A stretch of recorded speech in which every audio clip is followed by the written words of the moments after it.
morning. I want to thank everyone for joining us for today's edition of From the Business Leaders. I'm Rose Grabowski, Director of Member Services for Remodelers Advantage, and we are really excited about this very special program. Today we're going to hear from Alexandre Havard.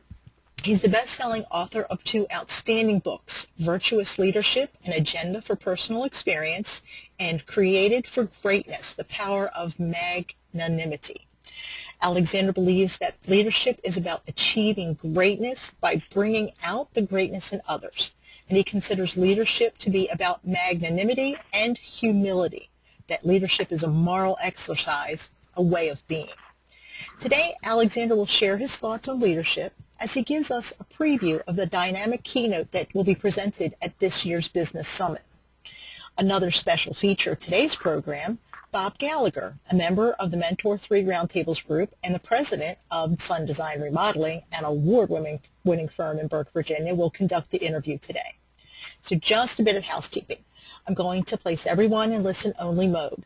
If you have any questions during the presentation, you can type them in the GoToMeeting chat box or email them directly to me, rose@remodelersadvantage.com. We will monitor that, and then we'll do your best to get all of your questions answered today. Just as a reminder, we are recording today's session so that it will be available for download later. And now I want to give a warm welcome to Alexandre Havard and Bob Gallagher. Take it away, Bob. Welcome. Thank you. Thank you. Thank you, Rose. Welcome, Alex. Do you go by Alex or Alexander? Alex. I think you said Alex, yeah? Alex is the best. Okay, good, good. And we're kind of maybe going in a little bit, in and out a little bit there, so we'll try to attend to it as we go. I wanted to start, if it was okay with you, with a quick testimonial. Probably the reason that I'm actually performing this interview is because I had read both books of yours and loved the content to the extent that we put it into a PowerPoint and training program that we implement in our company, full tilt, and love it tremendously and love the development that it's putting into our people. So right off the bat, just wanted to let you know who was interviewing you. I'm a fan. So are you ready for questions, Alex? Yes, Bob. Okay. Love to start with a straight question about, are leaders born or are they trained? Well, that's a very good question that many people ask. I am convinced that leaders are not born, because people are not born with the qualities that leaders need. So there is a big difference between what we call temperament and what we call character. And I base my science on the ideas that leadership has to do with character, not with temperament. And temperament is something we're born with. You have people who are hot-blooded. You have people who are more shy by nature, more introverts. And when we look at the history of leadership, we see that there has been many people that were introverts or a bit shy by nature. But this was not an obstacle to leadership. The obstacle to leadership was something else. It was the lack of character, a lack of courage, a lack of wisdom, practical wisdom, lack of self-control, lack of justice in their life, lack of magnanimity, lack of humility. These are obstacles to leadership. So I've known a lot of people who had a weak temperament, so weak basic, I would say, genetical or biological nature, but had a very strong spirituality because they have developed a very strong character. And these people were able to do great things in life. And they've been educating, they've been fostering those virtues during all their lives. So I came to the conviction that leadership has little to do with temperament and a lot to do with character. So leaders are not born, they are made. Fantastic. Let me ask you what might be a little bit of a follow-up question to that, but can you explain a little bit more about what is authentic leadership or what you mean by that? Yeah, I mean that leadership has nothing to do with manipulation. It is not a technique. It's not a technique. I'm not saying that techniques are not important, I'm saying that the foundation of leadership is really character. So authentic leadership is about building a true personality with all those traditional virtues. Virtues are moral habits that we develop since we're very young, and we develop them all during all our life. And the true leadership is in fact about fostering, developing, growing in human virtues, and specifically in two key virtues for leaders that are for me magnanimity and humility. The magnanimity is the question of looking for talents, the capacity to set to yourself high goals in life, to set to the others high goals in life, the capacity to dream, the capacity to acknowledge talent in yourself and in the others. This is what a magnanimous mind is, and this is something we develop little by little if we have a desire for it. And then we see that leaders are also servants. This is something that great American authors have been speaking about during many years, servant leadership. A leader is always a servant of the others. The followers of the leader are the people he serves. And this is something that has been discovered, I would say, in the last 30 years. You cannot be a leader just with a vision of magnanimity, with a vision of greatness. There must be a desire for service. There must be a desire to serve the people you lead. If not, you are not a real leader. We've seen this in all those great leaders in business. They always have a desire to create leaders around themselves. And in order to create leaders around yourself, you need to have yourself humility. Humility understood as the capacity and the desire to serve the others. Not only the desire, but the capacity to serve, really. And you serve others when you help them grow, when you help them move forward in life, when you help them becoming creative people, when you help them become real leaders. So one thing is the energy that comes from magnanimity, which is a desire for greatness, for great things, and humility, which is a direction that is given to this magnanimity, which is desire for greatness, especially in serving the others and helping the others to become great themselves. So those two virtues for me are the essence of leadership. The four other virtues we're used to speak about, which are, you know them, prudence or practical wisdom, courage or fortitude, self-control, and justice. These are the foundations of leadership. If you don't have them, there is no leadership. But these four virtues are not the essence, are not the heart of leadership. The heart of leadership are really those two fundamental virtues that I call magnanimity and humility, greatness and service. These are two things that are at the very heart of leadership. We meet every day great people, I mean people who have the four fundamental virtues, but they are not leaders because they are lacking the greatness and they are lacking the service in their lives. Okay, thank you. Yeah, that's fantastic. Maybe you could help us to understand when you say what is meant by virtue in action. Yeah, virtue in action, I mean that you, one thing is, the virtue is the moral habit that we develop with time by growing in spirituality, by becoming a real human being. But this virtue, we say, is in action. When in leadership, leadership is really a science of action. So it's not just about having certain virtues, it's about putting them into practice every day. And the great thing with leadership, it is that it obliges you to put those virtues in action all the time. So it helps you very much to grow in virtues. It's something just incredible. The word leadership, in fact, is the same word as, it's the way to make practical the science of becoming a real human being. So leadership is much more than what people usually understand. Many people think that leadership is just about leading people. And my vision of leadership is that leadership is much more than this. It's a real ideal of life, because greatness and service are not just beautiful words. These are ideals on which you can base all your life. While the four other virtues, the fundamental virtues, are very important, but you cannot call them ideals of life. You cannot base your life on courage. You cannot base your life on self-control. but you can base your life on greatness and service, on magnanimity and humility.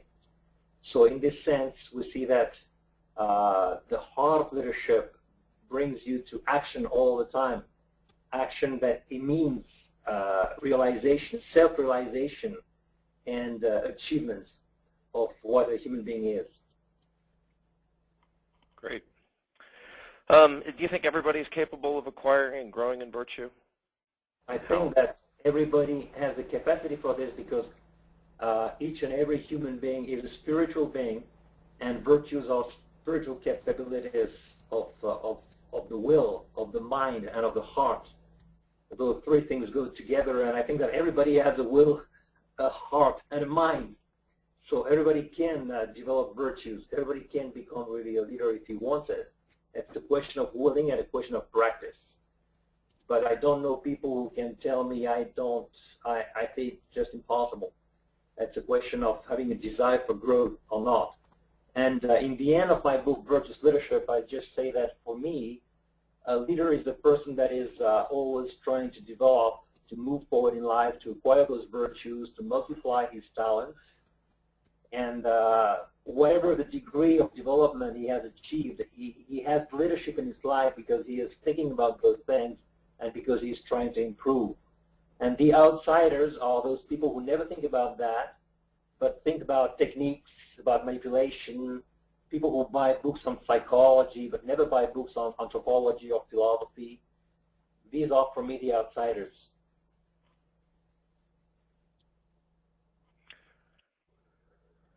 Okay, great. Thank you for that. Tell us, how does your program, or how will your program help our participants, achieve personal improvement in leadership through the cultivation of, the virtues you're talking about: magnanimity, humility, self-control, prudence, courage, and justice? Well, first of all, I've noticed that first you give them a direction for thinking about what's important, what is real leadership, what is authentic leadership. So the first thing you give them is at the level of the mind, because they have a direction that they didn't know before. Many people have a very, at the bottom, the idea they have of leadership is very much the bottom line. So when you explain that what leadership is about, you give them a real desire for self-development. And after you give them some practical tools, of course, to develop those virtues. And it works. It works, but it depends very much on the desires of the heart of each person to acquire those virtues. Here it's very much a question of will. Do I really want those things from you, or don't I want them?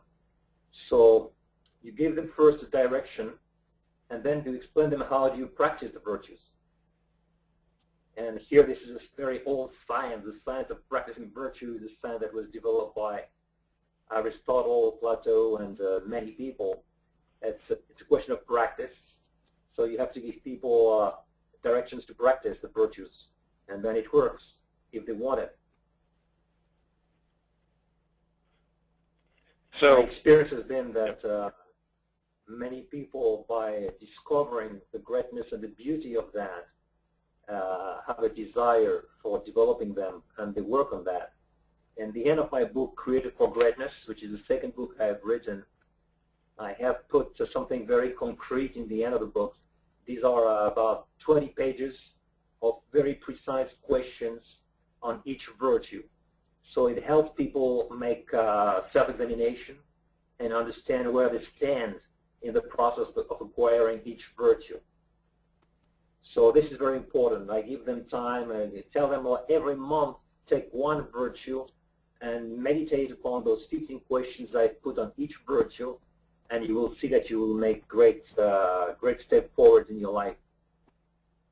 So one very important aspect of growing in virtue is the capacity for self-examination. Without self-examination, it's almost impossible to develop virtue because you don't know where you stand.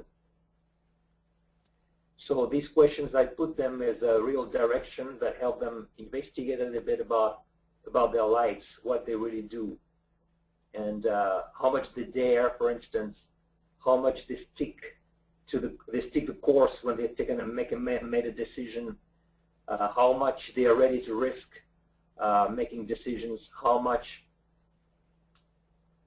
they are developing the virtues. These are very practical things that can be found in the last part of my book, Created for Greatness. So thank you. It's interesting. You know, I'm very, very personally interested in the practical application of how you grow. You know, and you were saying that being able to be good at examining your own conscience and understanding what's actually going on is very important in order to grow in virtue. So, you know, how does one become a little bit more self-observant? You know, I mean, how does one become even more self-aware? Or is that also a habit, or how does one go down that road? Well, the habit of self-investigation, of self-analysis is something that it's really a habit. But people have a very desire for that, and they have self-discipline, then they can do it. I repeat that all those, the heart, the will, and the mind, practical intellect are all the time involved in this process, and you cannot separate one from the other. So people who really have a kind of equilibrium in their life in sense of having the practical wisdom working with the will and with the heart, well, they understand all those things quite easily, and they have a minimum of self-discipline to investigate. But it needs a bit of time to create this habit of self-investigation. But I know that people like it very much when they begin. It's like everything. You have to begin with this, and little by little you discover that you cannot live without that. Right. But okay, very good. I put down in my book, I explained that there are three things that are fundamental really to move forward in the practice of virtue. One of them I've said or I've spoken about it, the capacity for self-examination, and I make it very, very practical in my book, and I give direction for that.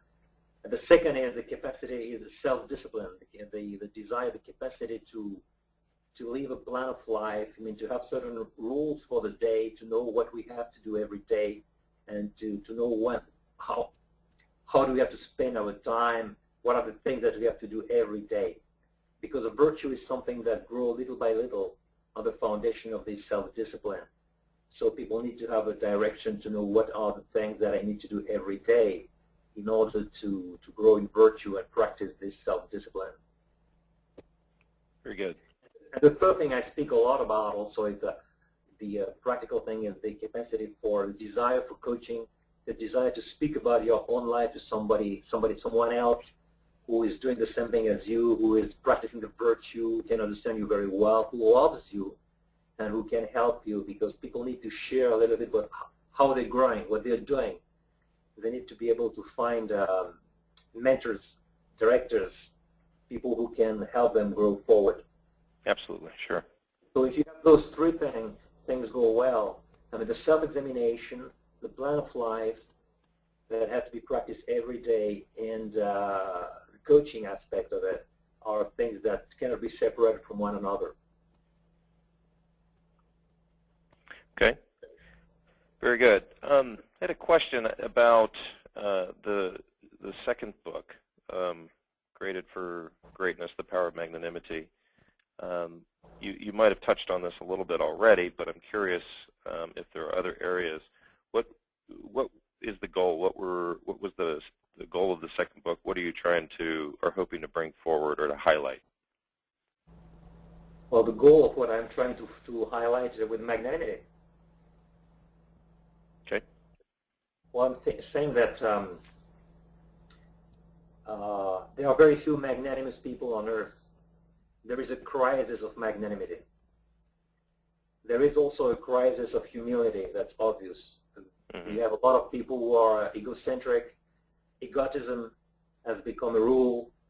So I think leadership is something very modern in terms of, if you say that magnanimity and humility are fundamental virtues of leaders, then you're saying, why do we have nowadays a crisis of leadership? Why do we have millions of managers and we have very few leaders?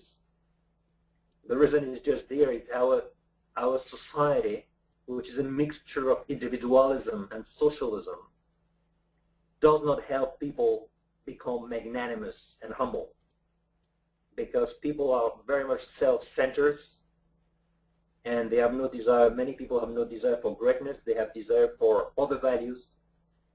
And then really leadership today is a real challenge for many people, because it's not the heart of leadership being magnanimity and humility, greatness and service. These are not the things that people are used to. In business, in politics, in social life, in family life, in personal life, you see a tendency nowadays towards other values. And by speaking of leadership being the practice of the virtue of magnanimity and humility, greatness and service, you are transforming people. You are helping them find a real meaning in their lives, and you show them the truth about what the human being is.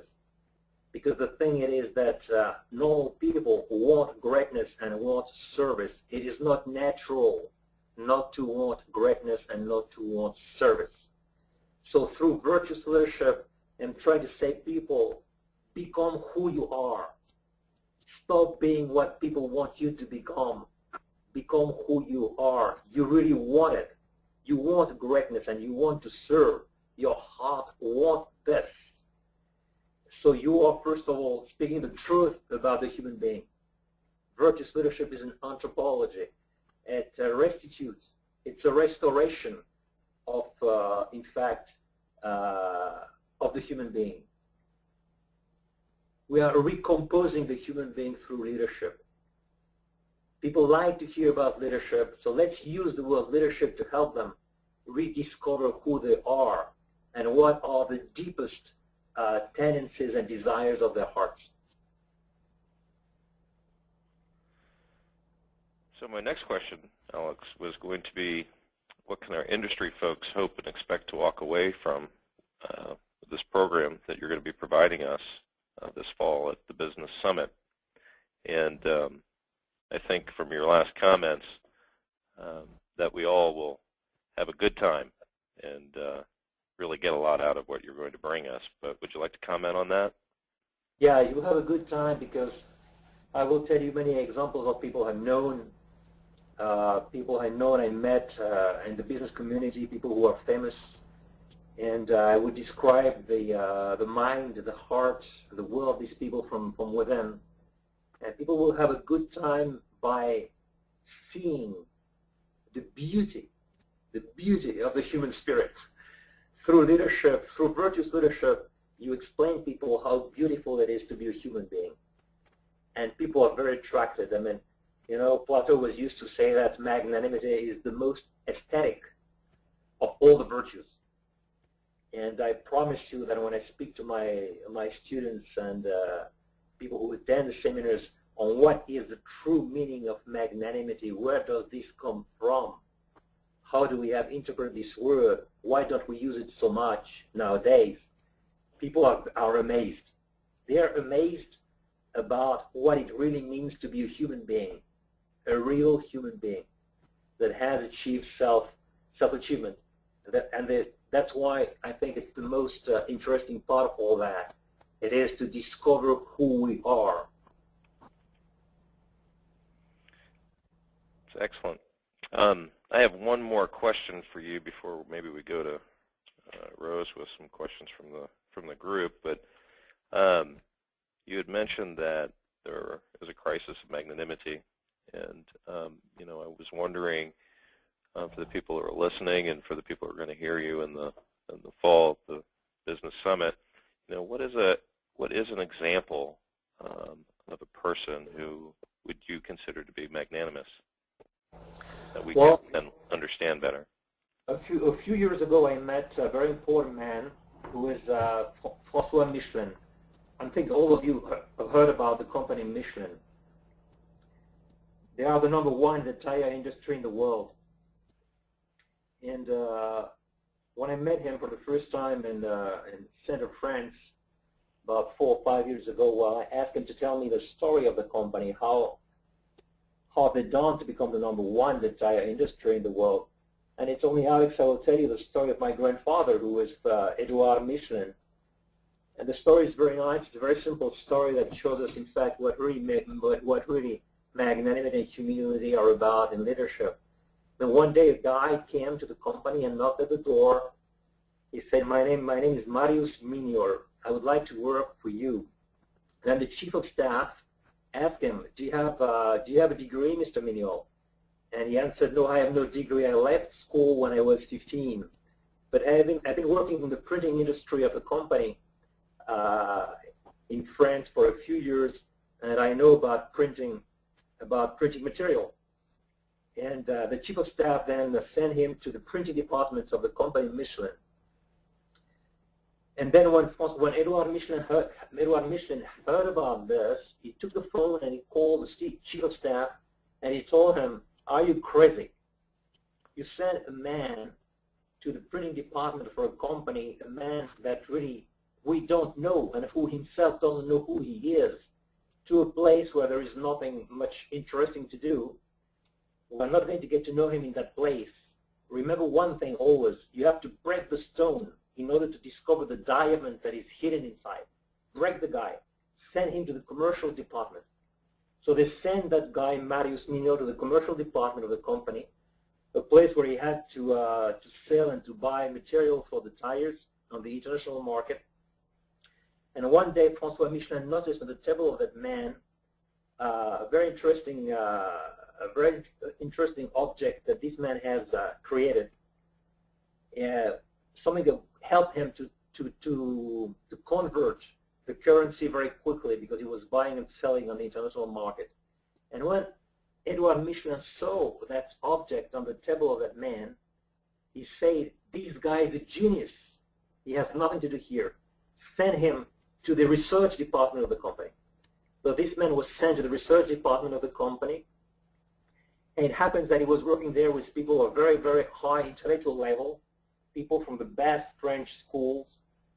But these people didn't know how to stop. The problem was very simple at that time. The cars were going faster and faster, but the tires were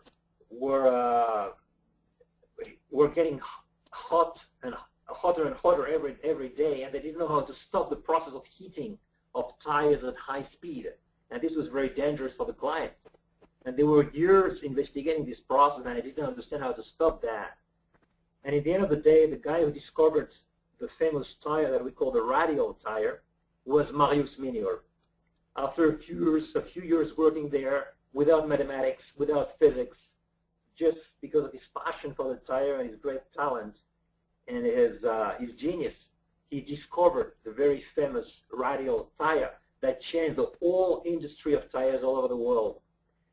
And this guy, Marius Minior, was always saying, "My boss was my father.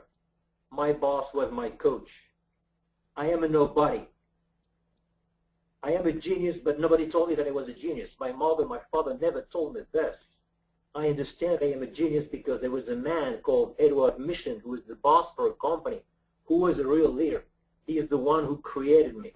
He is the one who discovered my talent because he was interested in human talent. He was a magnanimous mind looking for creativity and talents all the time and looking at people from the perspective of talents.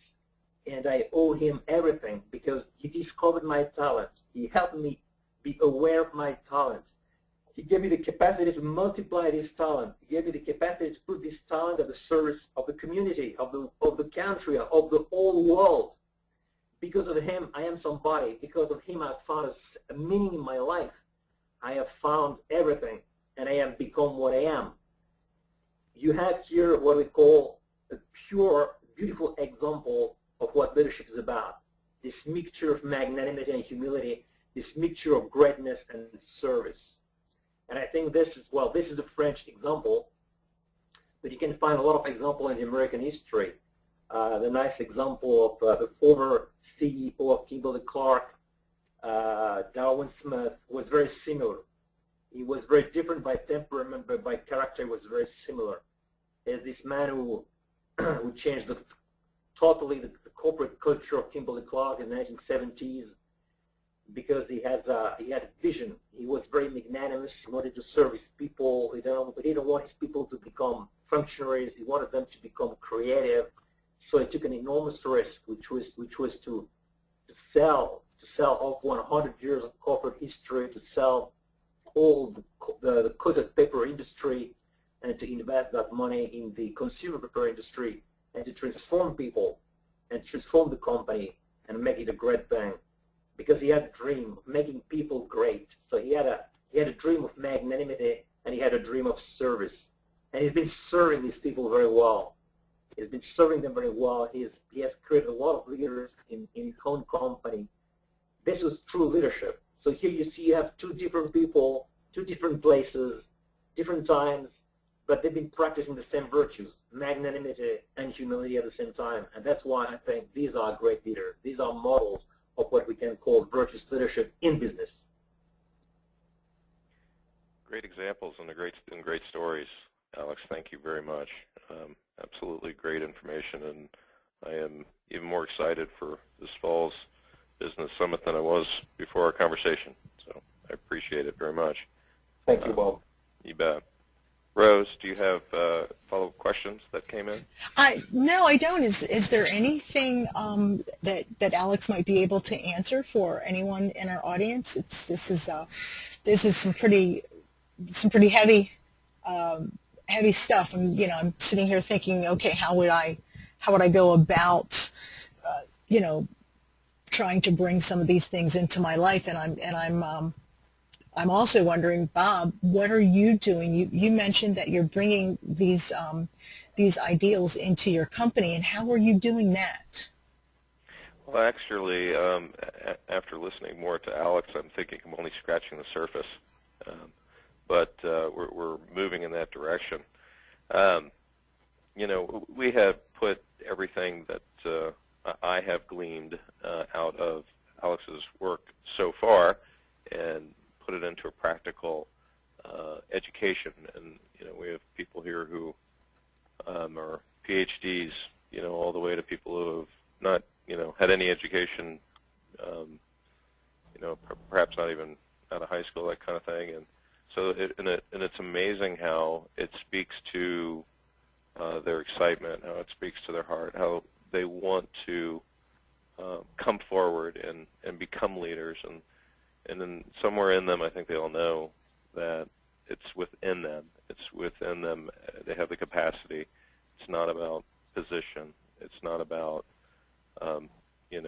being born as a leader or having that natural acclimate to being a leader. It's something that they can be developed in. And to actually see the end game and some understanding about how to go from where they are today to where they're going to go to get to that point in their life, and that it's possible, is very empowering, and is definitely, it's a first step. Our training is a first step, and it's to bring awareness. And this is something I think is, perhaps as leaders, we have a responsibility to bring that out in the people who work with us and the people who are working around us. Perhaps that answers your question. Yeah, I mean, just is this something that now you talk about every day as people are walking in the halls and just passing each other? Are these things that are brought up all the time? I mean, I think it's, for us, where we are, I mean, there certainly are individuals who take it and run with it, and or it's more central in their life than others, and for different people grow at different rates. Mm-hmm. There are certain things that we do talk about quite a bit, and people who have been through this training so far would love to go get coffee and talk more about it in general. Mm-hmm. That's kind of how that happens, and as we've integrated their interest in growing into their normal annual growth and plans and things like that we develop with them. Mm-hmm. Wow. So there you go. Yeah. So you pretty much just read Alex's books and said, this is something that sounds really, really good to me, and I'm going to go further with it? I think anyone who reads the books, when Alex was just saying, recognizing the beauty of the human being, that really speaks to me, and I can feel that pull, and I think anything that we can do as business leaders to bring that forward, it really just makes a whole lot of sense for the people around us, for ourselves, and for society, and I think that's part of our responsibility. Mm-hmm. So I think when folks actually go and read these books, you know, I would guess that you know, there's going to be something that they're going to be able to pull out of it, if not a lot. Mm-hmm. So yeah, I mean, the excitement for when I heard that we were having Alex for the business summit, it's you know, not just me and my Mentors 3 group going, read this book, you know. So I think everyone will be chit-chatting about it quite a bit after that, right? Wow, that's cool. That's cool. Well, Alex, I think you've given us a lot to think about.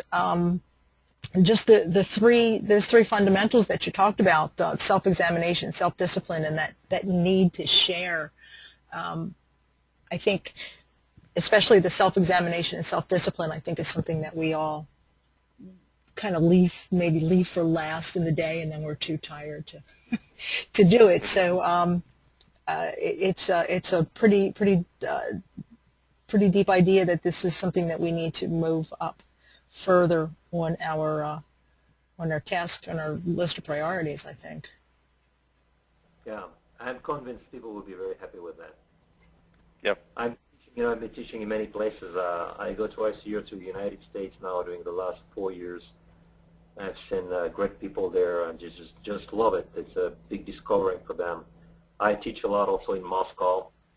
I'm going to teach now in Shanghai, in China. So the human heart is the same everywhere. Hello? I think we might have lost Alex there. Alex? Alex? Oh, I think we may have, yes. Yeah, we lost him. Technology has But we'll get him back, right, for the summit? Yes, we will have him back for the summit. He will be bringing his great inspiration, and Bob, you were an excellent host, and I want to thank you very much for Absolutely, being no problem. part of this and reading, just reading the books and finding out what's what we can do next. Now, Bob did ask. This is another Bob, that he hasn't read the book, but he's asking in those books, does he offer examples of how to achieve, how to go further in this growing process? Yeah, I mean, as he was mentioning, there's practical applications, practical methods for moving forward, and I think after hearing Alex, probably all will agree that there's a lot to what he's talking about, and although these books are relatively quick reads, it might make sense to read them more than once. Okay.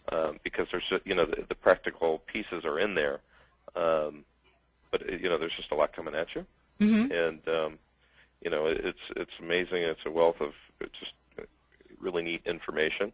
I get a lot out of it, but as we even turn it around to try to use it in our organization, one of the reasons why I thought it would be awesome to do this was to, learn by teaching, right? And so we also go and teach train the trainers who are also putting it out to other people in our organization. And,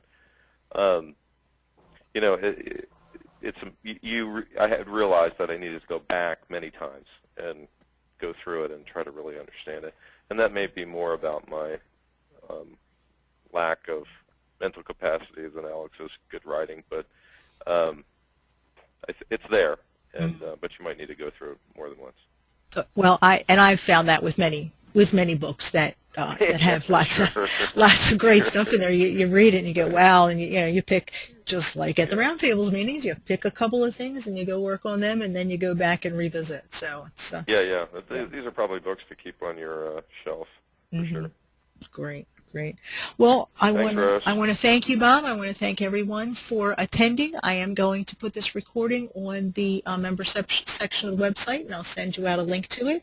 And we are looking forward to seeing Alex in Las Vegas in the fall. So thank you very much, and everybody have a good weekend. Thank you. Rose. Thank you. Okay. Bye. Bye.